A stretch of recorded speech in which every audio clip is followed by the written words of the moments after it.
On today's show, how else did you expect 2025 to start? Of course, we're going to be talking about yet another impressive win by the Cleveland Cavaliers on this New Year's Day edition of Locked On Cavs.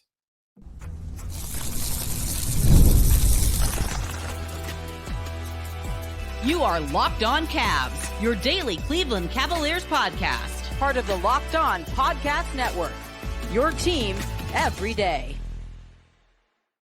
What's up, everybody? My name's Danny Cunningham. You might know me from my time covering the Cleveland Cavaliers, places like my new Substack, The Inside Shot, Cleveland Magazine, 92.3 The Fan, and a number of other stops along the way. I want to say thank you to you for making Locked On Cavs your first listen today, making it your first listen every day. You can find the show anywhere you get your podcast, Apple, Spotify, anywhere else. Drop us a 5-star rating. Leave us a nice review. Be a friend. Tell a friend about Locked On Cavs. Make sure you're subscribed. Make sure a friend is subscribed as well. And if you're watching the show on YouTube right now, do me a favor, hit that thumbs up button for me, click subscribe, and hit that notification bell so you don't miss the latest Locked On Cavs content, a proud part of the Locked On Podcast Network, your team every day. Locked On Cavs now does have a newsletter introducing the Locked On Cavs daily newsletter, your one-stop for ultimate team and league coverage delivered right to your inbox. Sign up for free now at LockedOnDaily.com. That's LockedOnDaily.com, and start your day with the all-new free Locked On Cavs newsletter. The Cleveland Cavaliers beat the Los Angeles Lakers 122-110 on New Year's Eve to move to 29-4 on the season, and I thought that this was maybe the best game that Jarrett Allen has played since being acquired by the Cavs in a trade a few years back. So he finished the night with 27 points, 14 rebounds, 3 block shots. I thought he was the best player on the floor. And I don't say that lightly because look at the guys who played in this game. And I thought Donovan Mitchell had a pretty good night. I thought Austin Reeves for Los Angeles had a really good night. LeBron played in this game. Anthony Davis played in this game. Darius Garland had 14 and 14. Evan Mobley had 20 points. Jarrett Allen was better than all of them. I thought that he was, and he's not, of course, the only reason the Cavs won this game. And we'll dive into all of it. I want to talk about the three-point shooting. I want to talk about Max Strus. There's a lot to get into to take away from this. But I thought that Jarrett Allen was the biggest reason why the Cavs won this game, because this was a game where, there were parts of it. And I do think, too, the Lakers deserve credit for hanging in there. There were a few moments where I thought, okay, this is where the Cavs pull away. And each time that happened, Los Angeles went on a run of their own. And, they're a good basketball team, too. You can expect that to happen. It's not always going to be like it was on Monday night against the Warriors, where the Cavs just go on a 22-2 run, and that's it. The game's over. Teams are going to fight back. But I thought the way Jarrett Allen played, the intensity level that he had throughout the night, the way that he finished around the basket, he was 12 of 14 shooting in the game on Tuesday night. I thought he was dominant. I talked on yesterday's show because I thought he played really well against the Warriors too on Monday night. I talked about how the box score doesn't always do it justice for him, right? He could have 14 points and 10 boards, and you could feel like, man, Jarrett Allen played really, really well. Or there are other nights he could have 18 points and 10 boards. And, I don't know. Jarrett Allen had the impact that the numbers say he did. It's kind of like he is, in some ways, the plus-minus stat. Some guys can have a big plus-minus, but it doesn't necessarily mean they had a big impact on the game. That's what I feel like the box score is with Jarrett Allen. It doesn't always tell you the truth, but you look at what he did on Tuesday night against the Lakers, I could not be more impressed with him. He had several impressive blocks. There was one block where and I thought that this was going to be a moment that kind of swung the game, or maybe, I don't want to say put the nail in the coffin because it happened early on, but where he blocked a shot, saved the ball, and then Darius Garland missed a 3 at the top of the key on the other end. That's the kind of moments okay, this is the second night of a back-to-back, maybe on Monday night against Golden State. That's the type of shot that goes in as part of a Cavalanche, and the Cavs couldn't necessarily string that together super consistently. But Jarrett Allen did a lot of that stuff in the fourth quarter when the Lakers were making their run. Who was the one that had the answer every time? Jarrett Allen. I was very, very impressed with him. I thought he outplayed Anthony Davis. I thought that Donovan Mitchell had a really good game as well for the Cavs. But when I tell the story of this game, Jarrett Allen is the one that I look at. I can't think of a game this season that he's had a better game than what he did on Tuesday night in Los Angeles. I'm struggling, and maybe one exists. And please drop in the comments or, tweet at me at Real D Cunningham if you can think of one. I'm struggling to think of other games he has had in a Cavs uniform where he was as good as this one. I know there have been games where he's had more points. I know there have been games where he's had more rebounds. But when you consider the circumstances, going up against a center in Anthony Davis, who is a perennial All-NBA player, will be in the Hall of Fame one day, still in the prime of his career, on the second night of a back-to-back, in which Jarrett Allen, if we're being truthful here, Jarrett Allen has not played very well on the second night of back-to-backs this season. Those have been some of the worst games that he's had all year have come when he played the night before, which is, I think, a pretty understandable thing. But when you consider those things, for him to go out on Tuesday and have the impact that he had, to put up the numbers that he did, to make the plays that he was able to make, finish through contact. I think he had 3 and 1s. I don't think he made all the free throws, but I do believe he had 3 and 1s in this game. Like, he was really, really impressive. I can't think of a better game that he's played with the Cavs. And of course, he wasn't the only member of the Cavs to have a good game, but I thought that he was the most impressive. He was the one, when I think of this game, I'm going to think of what Jarrett Allen did. I thought that Donovan Mitchell had a pretty good night as well. He finished with 26 points. He shot the ball okay. It wasn't the best Donovan Mitchell shooting night. He was 8 of 20. He was 6 of 13 from 3. There were a few times where I thought he settled for, and the Cavs, I do think one of the flaws with this team right now, and this is very nitpicky, when a team is as good as the Cavs are, everything that is a flaw is very nitpicky. But I do think that he can at times still try and hit home runs, if that makes sense, where the Cavs might not need him to take a 30-foot three-pointer, and he will do that at times. But it's a shot that you will live with because he's Donovan Mitchell, and he's awesome, and he's capable of making that. I thought that there were a few moments like that on Tuesday night where, maybe I don't know that was the best shot that the Cavs could have gotten, but he was, I thought, really, really good overall. I thought Darius Garland, who did not shoot the ball well at all, he finished with 14 points, was 5 of 16 shooting, but he had 14 assists. And part of the reason why Jarrett Allen was so good, and I've talked a bunch about the pairing of Garland and Jarrett Allen this year because they've played so many minutes together. But part of the reason why Jarrett Allen's numbers look as good as they do, not only because he played well, but the two-man game between him and Garland was awesome. I thought Darius did a great job of putting Jarrett in spots where he could go be successful. Thought it happened over and over and over again. I do think that part of that is a result of the attention that Darius is drawing from opposing defenses. Like, teams are now starting to have to change how they defend the Cavs a little bit. They can't do drastic things because there are only so many ways to defend, pick and roll or certain actions that the Cavs run. There are only so many ways to defend them, right? Like, you kind of can't invent new defenses at this point in NBA history. Like, everything has kind of been tried.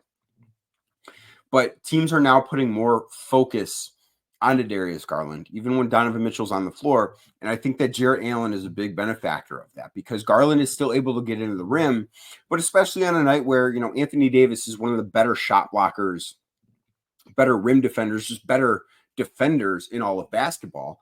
He would have to help out on Darius Garland so frequently that it opened up the floor. It opened up space near the rim for Allen to be. And I thought Garland did a great job of getting him the basketball in those spots. I thought he was really creative with some of his passes. I know the one play that was circulating where Garland kind of wanted to take a three, then he kind of wanted to draw a foul and did a little bit of a give and go with Jarrett Allen. He gets going downhill. Allen follows, and Garland kind of gets stuck up in the air, but he's able to find Allen with a really nice pass that ends in a basket for Jarrett Allen.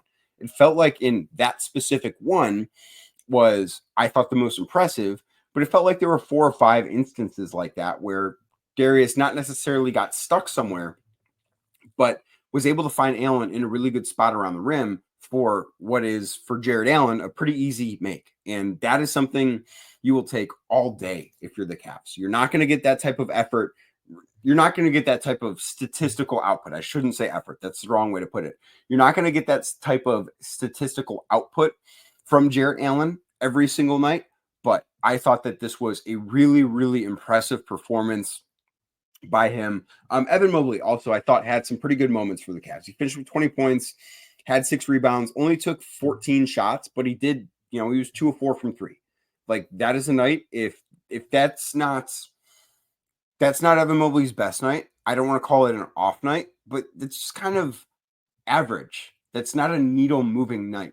And if that is what a non-needle moving night is for Evan Mobley at this point, like if Evan Mobley would have had this game 2 months ago, say when the Lakers were in Cleveland on October 30th, Evan Mobley would have had this exact game.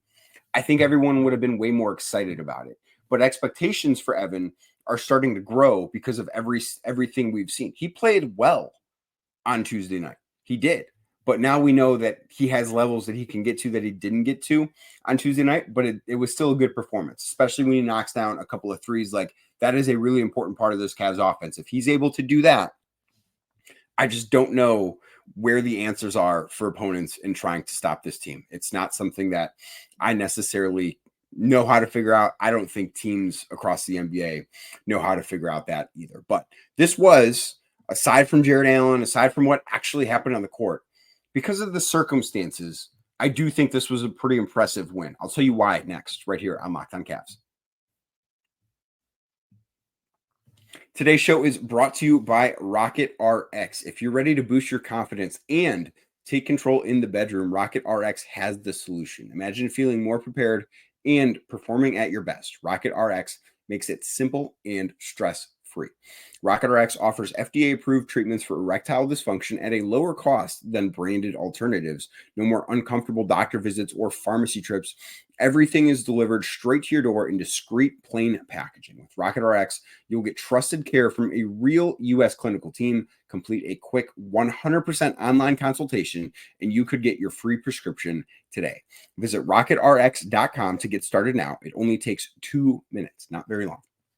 Right now, our listeners can get 40% off your first order when you use code LOCKEDONNBA. That's rocketrx.com, code LOCKEDONNBA, LOCKEDONNBA, for 40% off your first order. Terms and conditions apply. Rocket RX, better sex made simple.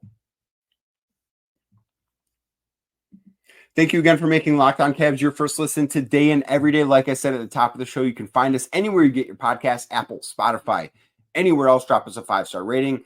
Be a friend. Tell a friend about Locked On Cavs. Make sure you're subscribed. Tell a friend to subscribe. That is the best New Year's resolution you can possibly have in 2025, is to listen to more Locked On Cavs. But this was an impressive win over the Lakers, 122-110, another double-digit victory. The Cavs have won 29 games this year. 21 of them have come by 10 or more points. The Cavs are undefeated against Western Conference teams. I believe this is the 4th team from the West that they have swept now. New Orleans, the Lakers, the Warriors, the Nuggets, they've swept all of them. The only game against a West Coast or Western Conference team that hasn't been by a win by more than 10 points was a game against the Pelicans that the Cavs won 131-122 back on November 6th. So the Cavs have done really well in these matchups against the West, but that's not what stood out to me, because this was a game, and I talked about it a little bit at the end of yesterday's Locked On Cavs, but this was a game that the Cavs played the night before, obviously, so second day of a back-to-back. The Cavs had to travel from San Francisco to Los Angeles. I know it's not the longest plane ride in the NBA by any stretch of the imagination, but it is still travel. You're still traveling from one city to another city. They mentioned on the broadcast, the Cavs got into LA around 2 o'clock in the morning on Tuesday morning before this game. So when that is the situation, that is a challenge, right? And then you add in that, okay, well, the Lakers haven't played in a couple of days. I believe their last game was December 29th, if I'm not mistaken. May have been, actually, no, December 27th, actually, I think it was. So they had a few days off. And when that is the situation, when you are a team that is on the second day of a back-to-back against a team that is, by NBA terms, well rested, that is healthy. Like, I know LeBron didn't play in the Lakers last game because of an illness, but they're pretty healthy. Anthony Davis is not missing time. I mean, everyone has bumps and bruises, but by NBA standards, the Lakers were rested and the Lakers were healthy. They also just made a trade for Dorian Finney-Smith, Shake Milton in that deal. Both those guys made their debuts for the Lakers on Tuesday night in this game. Typically, as we've seen in the past with the Cavs, when it's specifically LeBron Cavs teams, we have seen that type of thing can give some extra juice to the roster, right? Like, think back to, and this is a way long time ago, but think back to when the Boston Celtics retired Paul Pierce's jersey. And that was the Cavs' first game after they acquired Jordan Clarkson and Rodney Hood and George Hill. And they had to go to Boston. And the Celtics were putting together a really nice season. The Cavs were kind of mediocre at the time. And what did they do? They just absolutely ruined Paul Pierce's day. They ruined Boston's day because they had juice. They had life injected to them. I thought that the Lakers could have had that. I do think that they had a little bit of that. Like, I thought Los Angeles played really, really hard, but it didn't matter.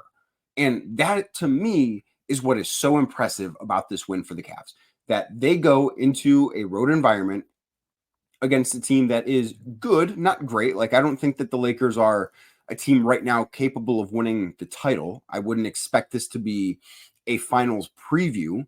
I think that we're probably done seeing the Lakers this year. I would not anticipate seeing them in June, but they're a good team. They are a team that more often than not, when they have a rest advantage, when they're healthy, when their opponent is on the second night of a back-to-back and they are not, the Cavs are going to win, or the Lakers are going to win that game.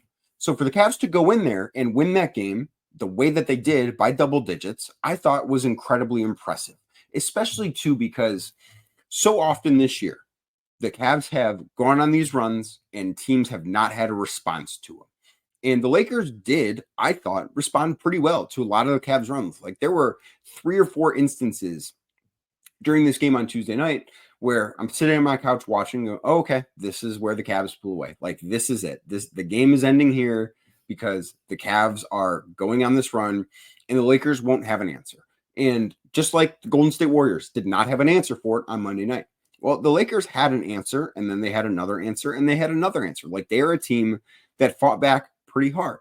And the Cavs just kept pushing, and they kept pushing, and they kept pushing. And finally, they're able to pull away and make it work. You just run out of time. Like, I don't know what the answer is for opponents against this Cavs team, because I thought, okay, maybe we'll see the Cavs finally run out of gas here on the second night of a back-to-back when the Lakers aren't a team that's giving up. They're not letting go of the rope in this game. It didn't matter. The Cavs just kept their head down and kept working. Like, that to me was one of the most impressive parts of this game. It was a performance that good teams don't put together. Good teams will lay down, and you know what? It's a schedule loss. It happens. It happens in the NBA. Championship teams don't do that. The Cavs are a championship team. Now, I don't know that they're going to win the championship. I don't know that they're going to be in the finals, but this is a championship caliber team, and they did on Tuesday night what championship caliber teams do, which is handle their business against teams that, like I said, the Lakers are a good team. They'll be in the playoffs in the West, but they're not on Cleveland's level. And the Cavs made sure everyone knew that the Lakers were not on their level. One of the other things that I did think was interesting coming out of this game, and I listened to the audio afterwards from JJ Redick, the head coach of the Lakers, but he was asked essentially, a lot of questions about this game, but he was asked about defending the Cavs and some of the runs that the Cavs went on that I just got done talking about. And one of the things, and Dave McMenamin tweeted this out, covers the Lakers for ESPN, JJ basically said, to beat the Cavs, you have to play, quote, close to perfect basketball if you expect to beat the Cleveland Cavaliers this season. I think he's right. There are not holes in this Cavs team right now. There are not many ways to beating this Cavs team right now. Did it feel like the Cavs had a crazy good shooting night? No, it didn't. And they hit 18 threes. Did it feel like they had a great night defensively? I didn't think so. but you look up and you held a pretty good team to 110 points. That's all pretty good stuff. The Lakers, I thought, played pretty well. I thought Los Angeles played well enough to beat, I don't know, like 22, 23 teams in the NBA. The Cavs are just nowhere near that group. The Cavs are a championship caliber team. And this was just, again, and I keep saying this, and it's awesome that I keep saying this, but this was just another piece of evidence that the Cavs are exactly who they keep telling us they are. They're a great team. They're a championship caliber team. They are the best team in basketball. I know Oklahoma City is awesome. They're great. They're doing some really good stuff right now. I just think that the Cavs are a little bit better. And I think that they keep showing the world that they're a little bit better. We did, on Tuesday night, see something that was a little bit new. I think it can take the Cavs to another level. I'll tell you what that is next, right here on Locked On Cavs. Today's show is brought to you by Rocket Money. What Rocket Money does is they will help you save money, because whether you want to admit it or not, and if you don't want to admit it, that's okay. If you do want to admit it, your secret is safe here with me. You maybe, like me, at some point in your life have paid twice for the same thing. It's not fun. It's not what you want to do. You don't want to, and maybe you don't realize that, hey, I'm actually paying for a certain subscription service twice a month instead of once a month. And I'm losing however much X subscription service is every month, just disappearing, and I'm not gaining anything by it. Well, what Rocket Money can do is they will help save you from doing that. They will help take care of that so you can start saving money and reaching your financial goals, because Rocket Money is a personal finance app that helps find and cancel your unwanted subscriptions, monitors your spending, help lowers your bills so you can grow your savings. It brings everything together all in one place, whether it's subscriptions, your spending habits, or even the goals you want to hit this year. It's a good time to start making those goals right now.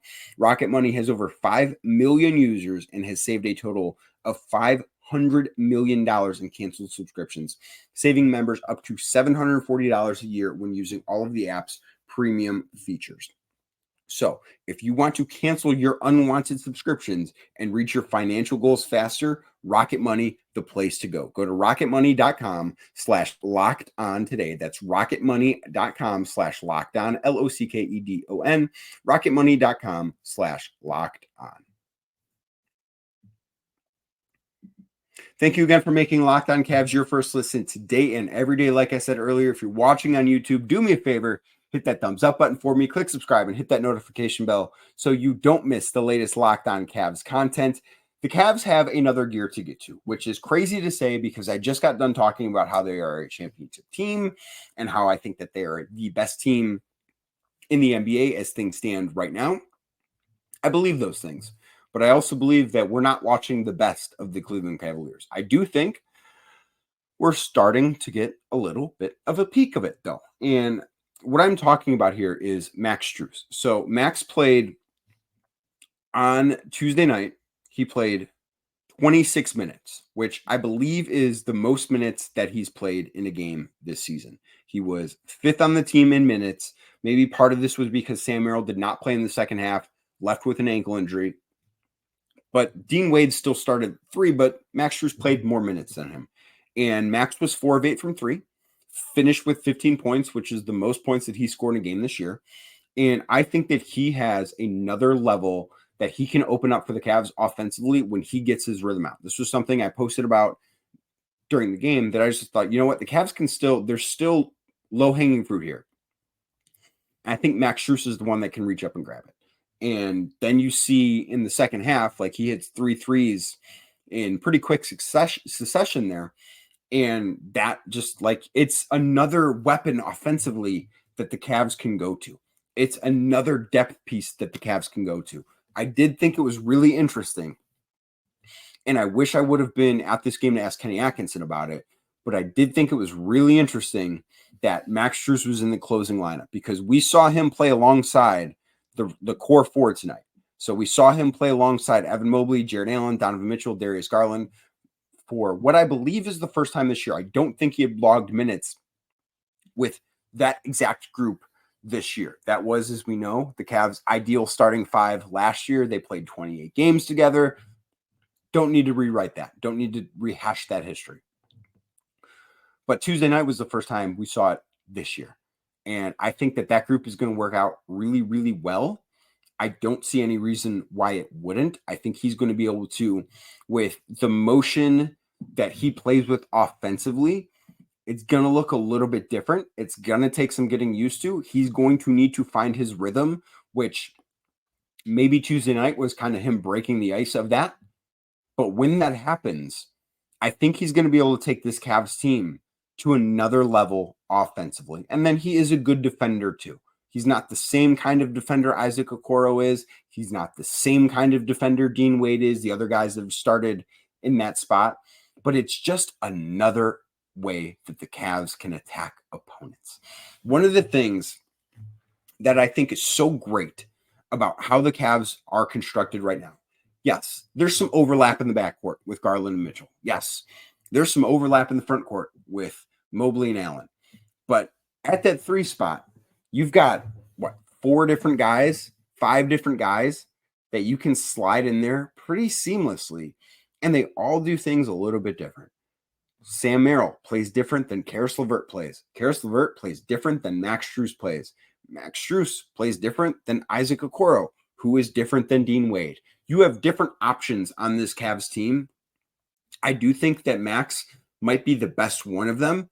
And when he does get into his rhythm, I should say, I think it's going to open up some more things with the starting lineup. And I think it's going to open up some more lineups that maybe we haven't seen quite yet that could be very, very dangerous for this Cavs team. That's probably something I'll probably spend a little bit of time talking about that later this week, because that's really where I think this next jump for the Cavs is going to come from. I think it's going to be coming from Max Strus. But Happy New Year, everybody. Thank you for making Locked On Cavs your first listen today. Thank you for making Locked On Cavs your first listen of 2025. I very much appreciate it. Can't wait to be your first listen every day in 2025. You can find me anywhere you get your podcasts, Apple, Spotify, anywhere else.